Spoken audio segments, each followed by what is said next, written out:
Bonjour à tous, je vais vous présenter une application que j'utilise assez souvent qui s'appelle Unition. Donc si vous utilisez les newsgroups, ça va vous intéresser. Si vous ne les utilisez pas, je vous invite à voir l'article sur zetura.fr pour en savoir un peu plus sur ce que sont les newsgroups. Je vais vous présenter rapidement comment elles fonctionnent. C'est vraiment indispensable sur Mac pour moi, je trouve, comme utilitaire pour pouvoir utiliser les newsgroups. Donc en première partie, vous avez en haut à gauche les différentes catégories de newsgroups qui sont disponibles dessus directement. Donc vous pouvez aller dedans et vous pouvez regarder en fait la liste des forums qui sont disponibles. J'utilise ça jamais parce que jamais ça pardon parce que finalement c'est assez dur de trouver ce qu'on veut. Par exemple ça c'est une liste d'un forum. Donc on voit pas toujours ce que c'est, quelquefois c'est en allemand, etc. Donc comment ensuite trouver ces newsgroups? En général on va sur des sites comme BeanNews et BeanSearch.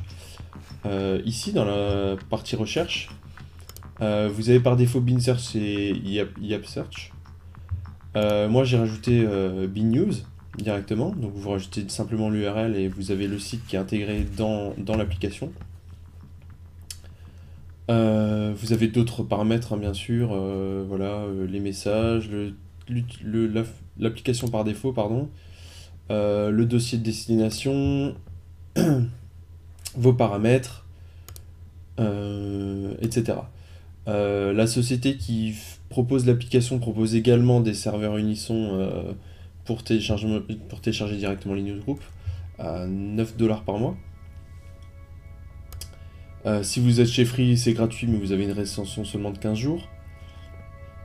Donc là, par exemple, je suis sur BeNews, donc je cherche un épisode de série, je clique sur la partie série. Ah, ça, on n'en veut pas. J'installerai plus tard. Les mises à jour sont assez fréquentes d'ailleurs, hein, l'application est en constante évolution. Voilà, donc par exemple là, hop, épisode de Walking Dead qui est sorti, je le veux, donc je copie. Ensuite, on va dans BeanSearch. Et dans BeanSearch, simplement, vous recherchez. Donc si vous utilisez déjà les newsgroups, vous devez savoir un peu comment ça fonctionne. Sinon, vous aurez un peu du mal à trouver ce que vous voulez télécharger. Voilà, donc je veux cet épisode. Je fais simplement créer le NZB. J'ai pas besoin de télécharger le NZB, il n'est pas téléchargé dans un dossier. L'application, elle le télécharge automatiquement, elle l'ouvre directement. Donc ça, c'est plutôt pratique parce que ça vous évite à chaque fois de devoir nettoyer votre dossier où vous les enregistrez. Ou de les nettoyer à chaque fois dès que vous le téléchargez, le fichier. Autre avantage, vous avez donc directement les transferts. Donc vous pouvez les arrêter évidemment, vous avez toutes les fonctions qu'il faut pour gérer. Vous pouvez mettre en pause tous vos téléchargements, voir les téléchargements et les uploads. L'intérêt principal, c'est que en fait, ça va directement télécharger votre fichier, enfin vos différents justement petits fichiers. Ça va réparer automatiquement avec les points par. Ça va extraire automatiquement les rares. Donc l'application s'occupe vraiment de tout. Vous avez juste à faire vos petites recherches et vous retrouvez directement dans vos dossiers de téléchargement le fichier que vous avez voulu télécharger.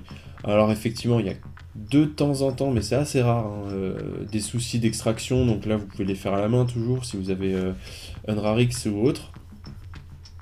Mais comme je dis, c'est assez rare. Quoi d'autre? Les téléchargements sont rapides, hein. Moi je suis sur les serveurs de l'application officielle. C'est assez rapide, je suis assez content. Le débit est bloqué par Free. Enfin bloqué. C'est mon débit qui est limité à cause de Free. Avant j'étais chez Numéricable et c'était plus élevé. Donc vous inquiétez pas si le cumul là vous paraît un peu lent. Voilà, je crois avoir fait le tour.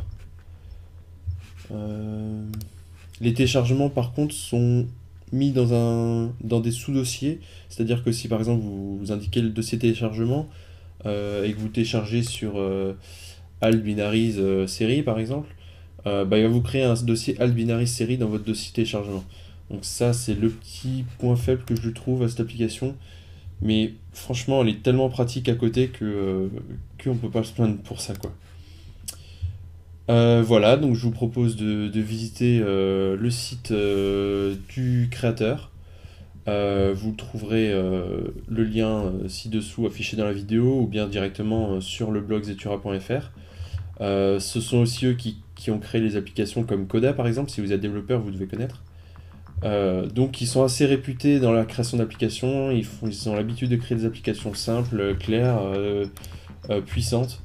Donc franchement, foncez, n'hésitez pas. Bon, elle coûte 20 € je crois, mais franchement ça vaut le coup.